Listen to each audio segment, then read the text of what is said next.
Cara, com licença, você é professor de biologia, certo? Eu fui visitar um amigo meu lá no sul e tava frio no dia que a gente foi e ele cozinhou uma semente lá, que diz que é típica da região, de uma árvore endêmica da região. Sabe me dizer o que é aquilo? Opa, sou professor sim, e com certeza eu sei te dizer. Eu sou lá do sul e provavelmente você comeu uma semente da Araucária angustifolia. É uma gimnosperma, árvore símbolo do estado. Ei, se você quer saber mais sobre isso, eu me chamo Ruben, sou professor de biologia do canal Biologia do Bem e te intimo. Bora estudar comigo? E então, vamos para a aula 5 aqui do canal, do módulo de Botânica. Se você ainda não assistiu às aulas, eu convido você a voltar e assistir principalmente a aula 1, que é de Introdução à Botânica. A aula 2 fala sobre conceitos fundamentais, a 3 já começam os grupos estudando as características. Então convido você a voltar e assistir essas aulas. Beleza? Se você já se interessou pelo assunto e acha que vai te ajudar realmente, se inscreve no canal, não deixa de deixar o seu like no vídeo e compartilhar com os demais. Encontrei um canal bacana aqui do professor, tá falando sobre botânica, tem uns esquemas bacanas, manda pros colegas. Fechado? O grupo de estudo da aula 5, a aula de hoje, é o grupo das gimnospermas, que seria o terceiro grupo do nosso estudo. Já fizemos briófitas, pteridófitas e estamos nas gimnospermas, que são vegetais, os primeiros da escala a apresentarem sementes na Constituição. E são os vegetais com maior porte dentro do nosso planeta. Chega a 100 metros de altura, até 120, dependendo da situação.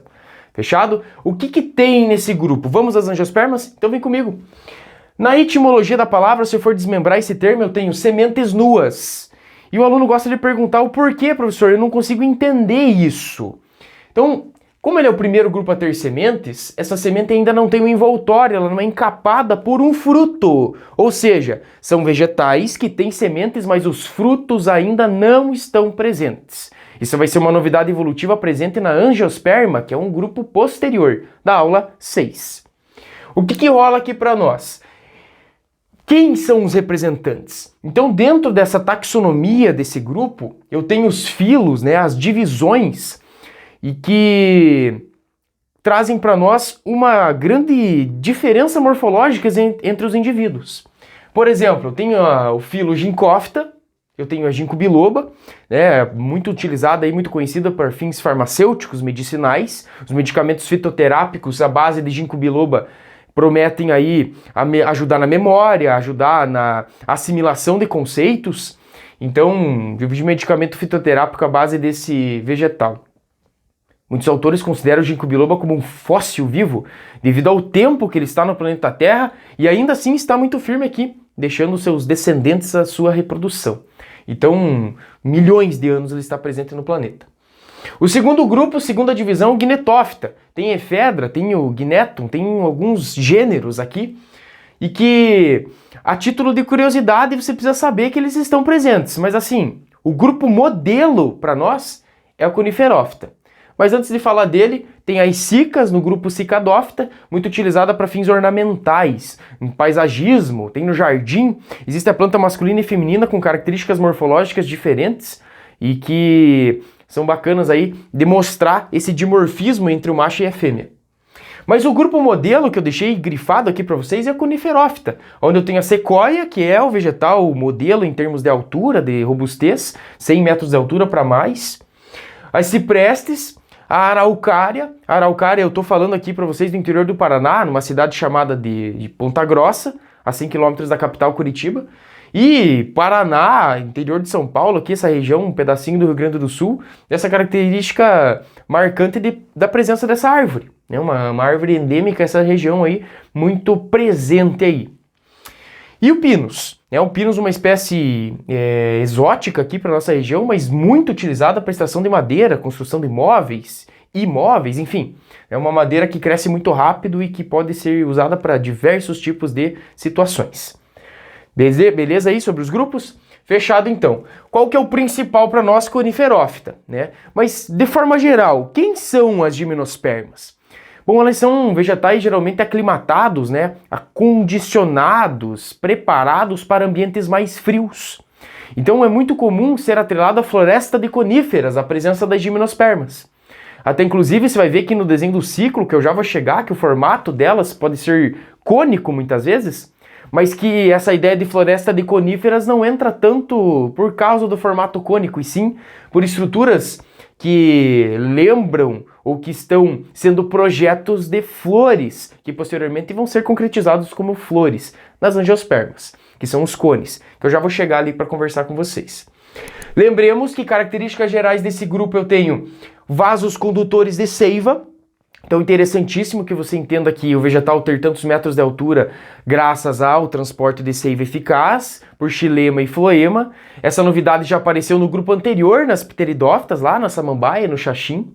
Se você não assistiu a aula 4, eu aconselho você a voltar e assistir. Eu faço uma mini prática durante a aula, trago para vocês a folha do xaxim e mostro o esporófito, bem bacana, vale a pena voltar.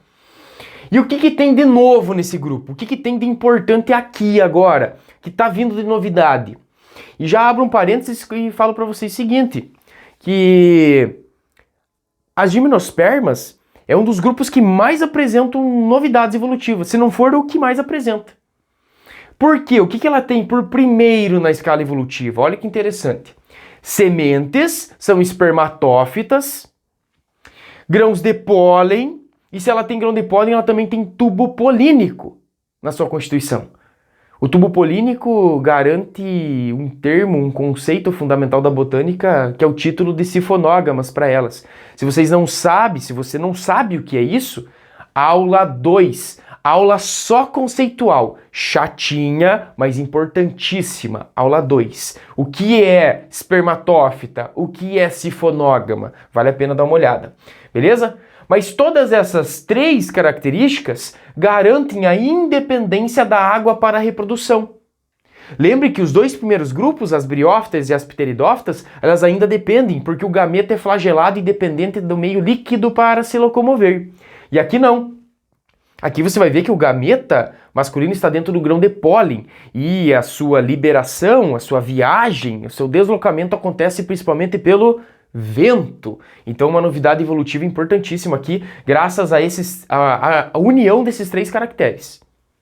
E a conquista definitiva do ambiente terrestre. Professor, como assim? As plantas... Calma, respira. Calma. Como assim, professor? O lance é o seguinte. Briófitas e pteridófitas, por muitos autores, são considerados uma transição entre as algas, que estão no ambiente aquático, estão no reino protoquitista, com as plantas, que são no reino plante, e que estão tentando viver no ambiente terrestre, com uma restrição maior de água.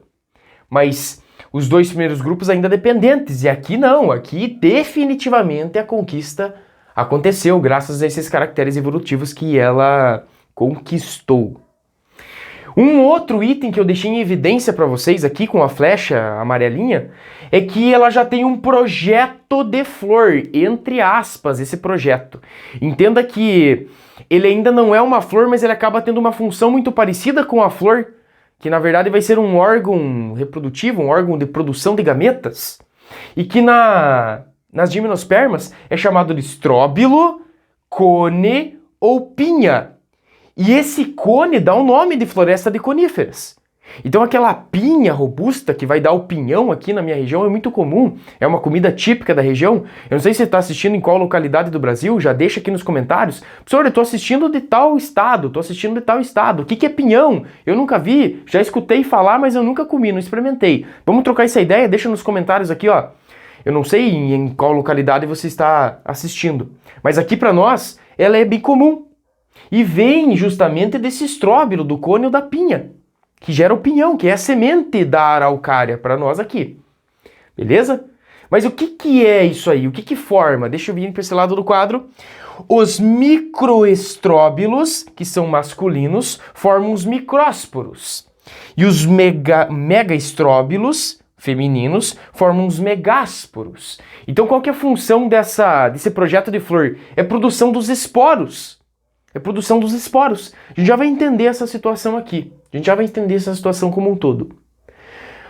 Bom, o lance é o seguinte. Essa ideia das pinhas, dos cones, dos estróbilos, ela fica evidente da gente entender quando a gente vê o ciclo do vegetal. Então veja que bacana esse ciclo.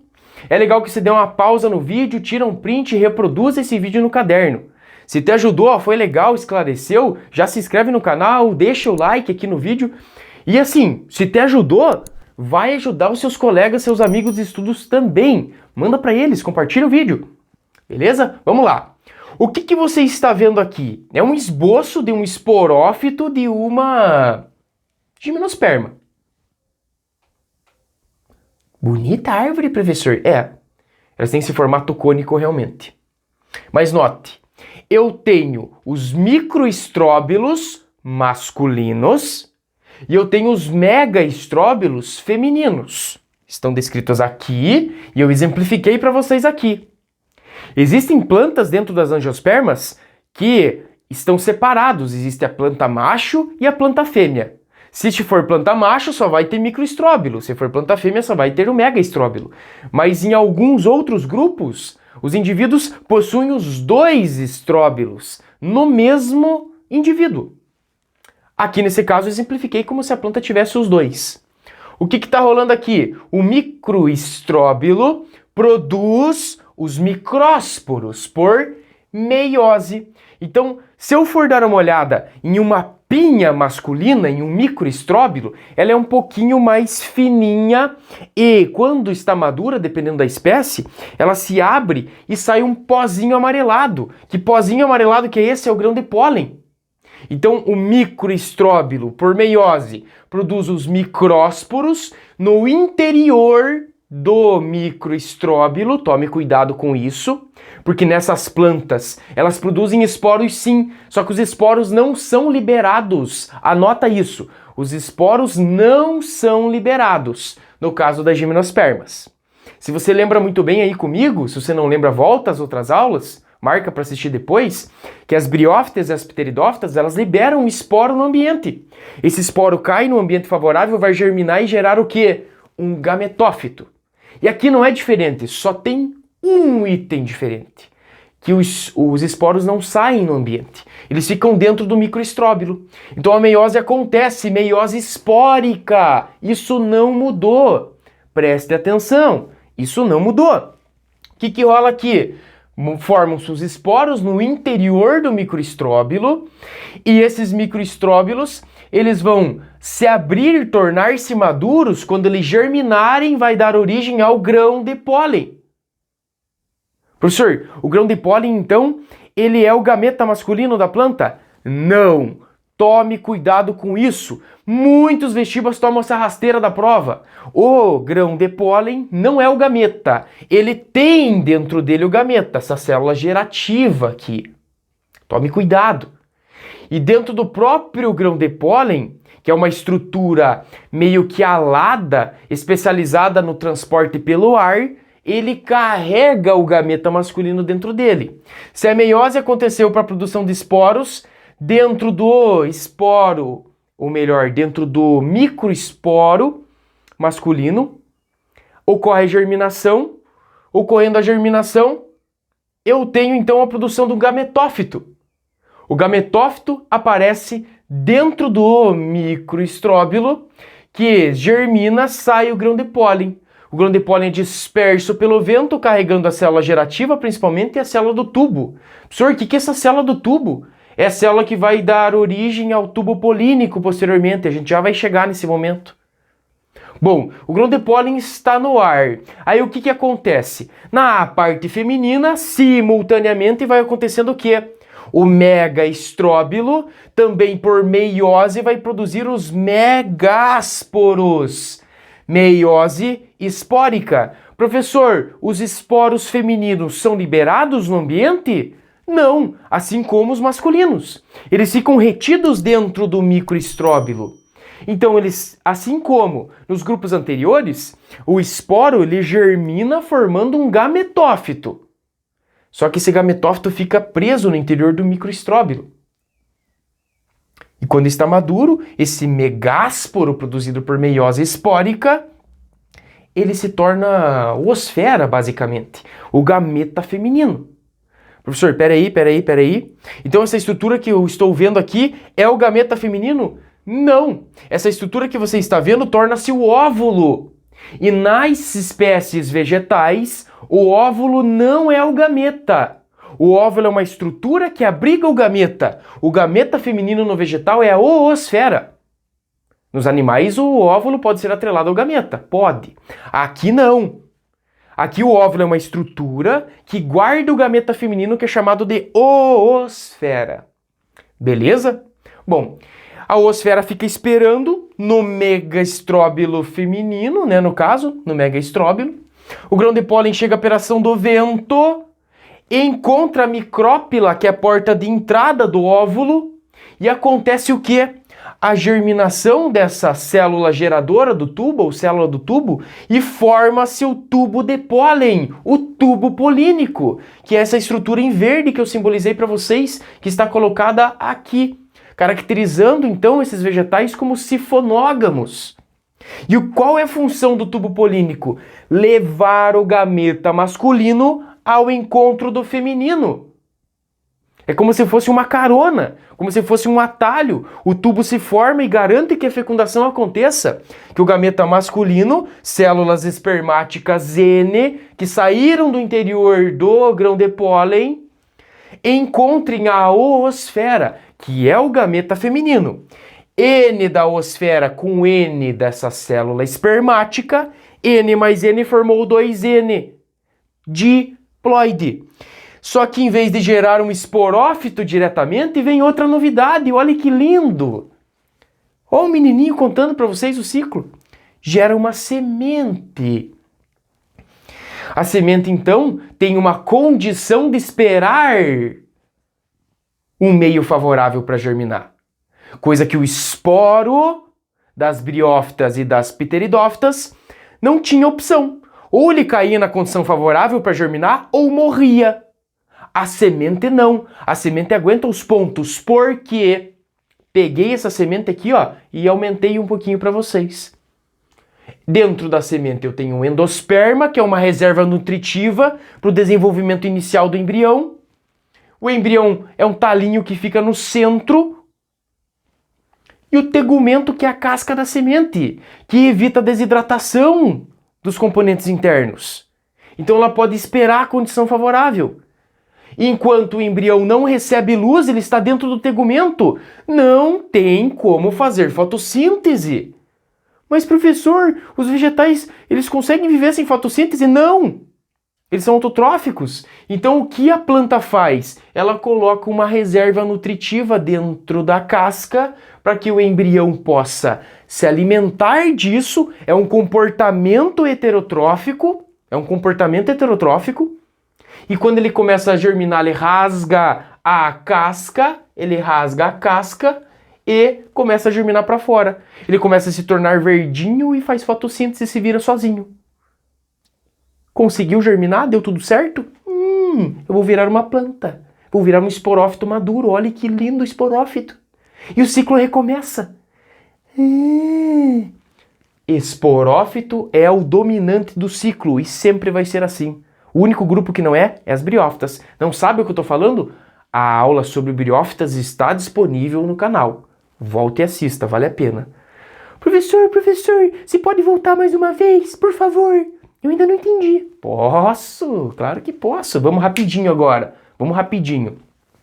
Esporófito 2N, fase dominante do ciclo. Ele pode ter o microestróbilo, megaestróbilo no mesmo pé, ou em pés separados, em indivíduos separados. Beleza? No microestróbilo, por meiose espórica, gera os micrósporos no interior. Os esporos não saem no ambiente. Não saem. O que acontece? Eles vão acabar terminando o seu desenvolvimento, gerando o gametófito no interior e liberando o grão de pólen. O grão de pólen, dentro dele eu tenho o gameta masculino. Ele não é o gameta masculino. Ele tem o gameta masculino. Ele pode encontrar a parte feminina que veio da onde? Do megaestróbilo, por meiose gerou os megásporos, que também gerou gametófito feminino no interior. Isso daqui se tornou maduro e gerou para nós o óvulo, e dentro do óvulo o gameta feminino, que é a oosfera. Ocorreu o encontro do grão de pólen com o óvulo, célula germinadora do tubo gera o tubo polínico, união dos gametas, o tubo polínico garante que isso aconteça, é uma planta sifonógama, gerou a fecundação, N mais N formou 2N. Gera esporófito direto? Não! Vai fazer o quê? Semente antes, porque ela é espermatófita, cidadão. Vem comigo, se liga. Depois que a semente germinou, porque ela tem uma reserva nutritiva dentro dela, o embrião germina, gera um esporófito robusto, bonitão, e o ciclo recomeça. Professor, eu fiquei com dúvidas. Deixe no comentário aqui, que pode ser que uma outra forma de explicação fique mais clara. Eu vou atender as dúvidas aqui nos comentários. Participa, manda para o seu colega que está com dificuldade de entender esse ciclo, que é um pouquinho mais complexo que os demais, porque ele aparece a semente, aparece o tubo de pólen, então dá uma complicadinha. Deixe nos comentários e vamos trocar essa ideia. Beleza, pessoal? Obrigado pela atenção de vocês, espero que tenha ajudado. Se ajudou, se inscreve no canal, curte, deixa seu comentário e vamos interagir, vamos trocar essa ideia. Convido vocês a conhecer as outras aulas do curso do módulo de botânica e nos vemos numa próxima. Outra coisa que eu quero falar para vocês, ó, se precisarem também, tem Instagram aqui, me procura nas redes sociais, vamos trocar essa ideia. Valeu, pessoal, obrigado e tchau, tchau, até a próxima.